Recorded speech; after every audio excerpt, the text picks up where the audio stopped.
In the aftermath of Hurricane Katrina in New Orleans, artist Delaney Martin's sadness about the musicians leaving motivated her to what I call creative activism, in which she wanted to find a way to give musicians in New Orleans opportunities to perform while strengthening the sense of community there.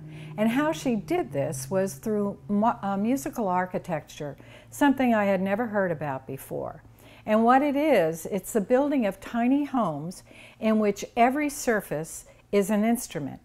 And so she would have people come in, build the tiny homes, and then invite professional musicians from New Orleans to perform concerts for maybe 3 days in order to acquaint the people with the home. And then the musicians would leave and the residents would come in and give vent to their own inner performer. She shares on the video how she partners with community organizations to obtain the funds for these houses.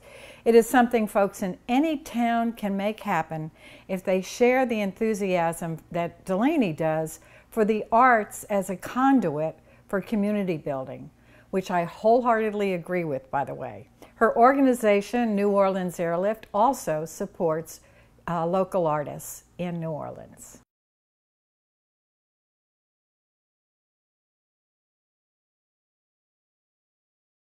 Well, there's this very unusual Louisiana dish that I really like. It's sort of a Christmas time dish, but it's called stuffed mirliton. And mirlitons are a very strange fruit vegetable that we have down here. They kind of look like pears. They're about this big, of a pear shape. They're greenish. They can come in kind of different textures and sizes. They grow in vines up the sides of buildings. And they have a really kind of melon-like flesh inside. And so you would kind of boil them, and then you'd scoop out their flesh, leaving enough to make a little bowl. And then inside of that, you would put a stuffing made of shrimp and tasso, which is a kind of smoked meat, flavoring meat we have down here. You could use beef and tomato sauce, and you mix that all up. You put in the chunks of mirliton that you took out, all this kind of really pleasant, mild, melony flavored thing. And then you sprinkle it with breadcrumbs, stick it in the oven, bake it, and then it comes out this perfect little object with a lump of really savory, delicious meat inside, a really refreshing melon-like exterior. And I just think it's fabulous, and so New Orleans. So New Orleans Airlift grew out of an idea to bring a bunch of artists to Berlin on the notion that there was a lot of love for New Orleans and the artistry coming out of it post-storm, and also the notion that there wasn't really the support inside of our city at that time, just lack of population, things just being pulled back together. So myself and my co-founder, Jay Pennington, who had been spending a lot of time in Europe, decided that we would bring a bunch of people to Berlin, which we seem to have a lot of sympathy from. And because of the Berlin Airlift, we called ourselves the New Orleans Airlift, the Berlin Airlift being a historical moment where the Allied forces helped East Germany. And so we just went for it. And it took about 1.5 years to actually pull off. It was meant to be a one-time project. In the meantime, we started to think, well, we could just bring this film with us when we go to LA and put it in our friend's film festival, or we could just bring this artist with us to New York who's a performer and they can rap at our friend's show. And so we just sort of gradually started bringing people out of the city and exposing them to new things and new audiences and new opportunities. And as the city started turning around, we started bringing artists to New Orleans to collaborate here locally with other people and ourselves, because we are actually artists at New Orleans Airlift. It's run by 2 artists, and our staff is getting bigger, but really we come from an artistic place personally. So.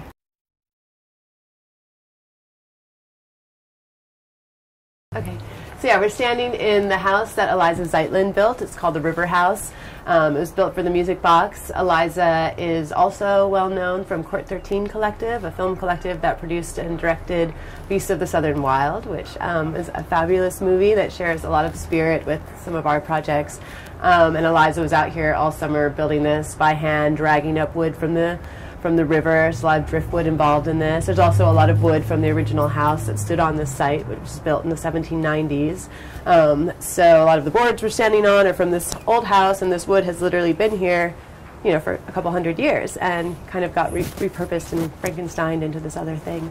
So in love with this house. It's really beautiful. There's all sorts of details you might notice, like the windows are stovetops. I don't know if you've noticed this, stovetop, right? And yeah, it's just an unbelievable house. And during the course of the music box, when it was open to the public, this house also housed about 5 different instruments.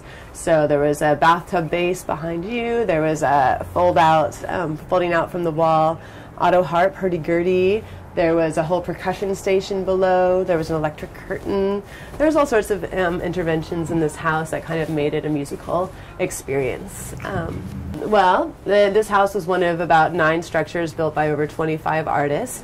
And when we opened to the public, people could come on Fridays and Saturdays from 12 to 5 and sort of join our cacophony. It was a kind of crazy thing. Sometimes we'd have 100 people in the yard at once, all running around and playing things, and our staff just going, "Woo, don't touch that, oh, be careful, oh, that's how that goes." And, you know, we learned a lot about musical architecture and a lot about how we'll build in the future and how not to make things at the perfect height for 4-year-olds to tear off. That was a really good lesson. Stuff like that, but you know, also it was just a great experience to watch people coming through and interacting with instruments that were not traditional instruments and have traditional instrument rules, which I think was really liberating for people who aren't musicians. You know, you look at a guitar and, you know, it's intimidating if you don't know how to play it. If you go up to our talking wall and just start pressing panels on the wall, well, anyone can do that, right? So it becomes a new way of experiencing music and playing music. So we had our opening hours, and over the course of, I think it was only like 36 weekends or something like that in total over our 6-month spread, we had roughly 15,000 people come through these gates into this tiny lot. Wow. And that was a combination of school trips and just daily visitors and a lot of stuff. We also gave concerts, and that was sort of, for me, a really exciting element of this project because we built these musical houses, and we opened it to the public, they made a lot of noise, but then once you put it in the hands of a true musician, it was like just giving over our creativity to somebody else's creativity, and it was just like kind of renewable cycle. And so what would happen is we'd invite musicians down with not much understanding of what was going to be happening other than they were playing a house. We generally chose people that we thought would do okay in an improv environment. We had a conductor, we had a couple conductors, but we used a fellow named Quintron quite a lot. And they would bring them in, they'd have a day of messing around, rehearsing to a loose score that Quintron would have invented.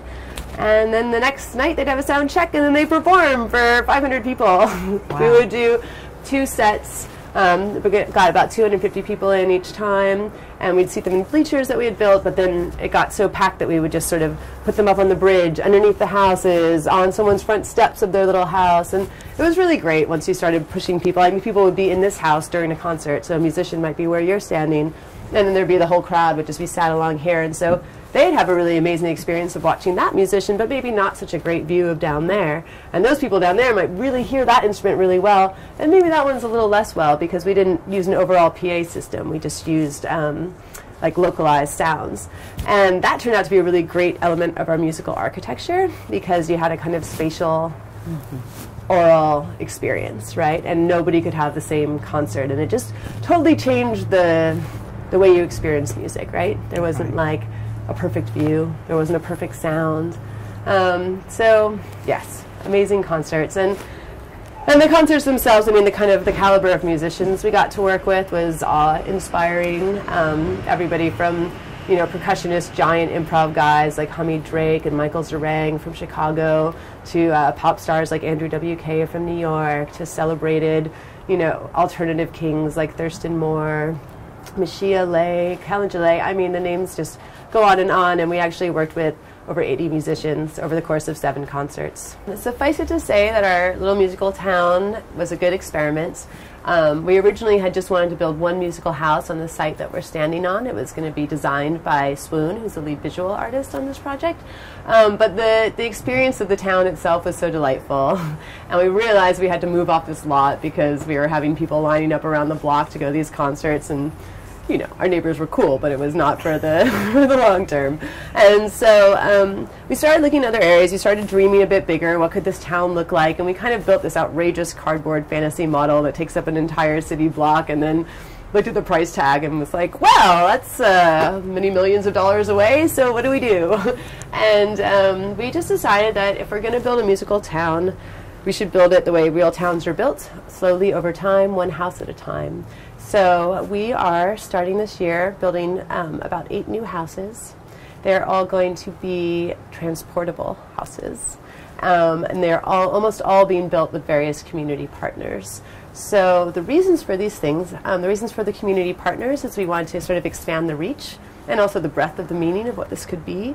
So for example, Swoon is going to come and build her first musical house actually this year, since her big house is a little off in the future.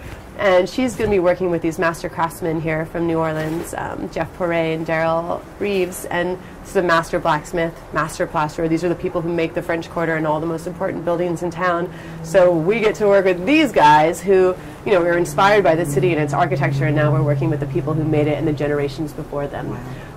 We're doing a project in the lower 9th Ward with a bunch of children called, it's a tin can house, and it's called Can You Hear Me? And so the house is made of tin cans, but the whole project is sort of harnessing the voices of people in that neighborhood, which is still the neighborhood that doesn't have services, doesn't have a grocery store, doesn't have basics, and is scandalous, you know, 7 years after the storm. So we're doing that. We're, you know, just finding interesting ways to work with broader sets of people.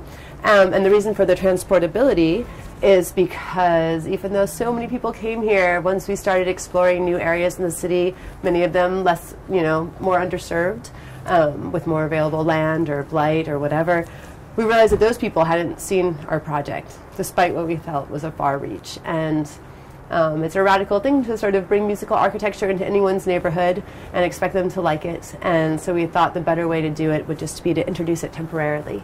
So you kind of wake up one morning and some kids can run out in the street and suddenly there's a musical village and a lot at the end of their corner. And they can check it out and play with it, and we'll maybe do about 2 weeks or so of intensive music box style programming with a concert. So then poof, gone. So these are all houses in some way or another investigating our ideas of musical architecture. So either becoming an instrument in and of itself or having instruments embedded in the floorboards or the ceilings and whatnot. They'll be small. I mean, I think our biggest one right now is sort of 12 feet wide and 12, you know, smallish for, you know, maximum maybe 6 people to be inside. Some of them will be one-person houses. Very similar to the music box scale, but we are trying to not replicate what we did before, you know, and try to push our ideas in new directions and aesthetics and sounds and collaborations. The music box itself was funded partially through Kickstarter. We got, I think, asked for $12,000 and ended up getting $24,000, which was really great. And you know, for anyone out there who is trying to launch a project, as long as you do your homework and do Kickstarter right and know that it is a job, it can be a great platform, not just for raising money, but for getting your project out into the world and getting sympathetic ears, because that certainly happened with us. Beyond that, we did some sales of art, and we did just some general basic grants. BlackRock Arts Foundation supported us early on. So we really got the music box off the ground with not very many thousands of dollars, put it that way. And but then, you know, as things were becoming successful, we were able to get some more national funders, and that's what we're working with now. Our community partners are the Lower 9th Ward Village, Center for Sustainable Engagement and Development, that's in the Lower 9th Ward, and All Souls School, all in the Lower 9th Ward. Make Music NOLA is a kids' music group that we're working with. And then that's all in one house. We're all community partners for one single house. So our second community partner is the New Orleans Master Crafts Guild, and this is this guild of master craftsmen that's been started by a guy named John Hankins, trying to create apprenticeship and sort of just exposure for these artisans who are, you know, their skills are dying out. Another community partner is Georgia Tech University, which is not in our community, but is, you know, a community partner in that sense. And we are working with them. We're actually doing a course on musical architecture this spring. I'm going for my third visit with them in May.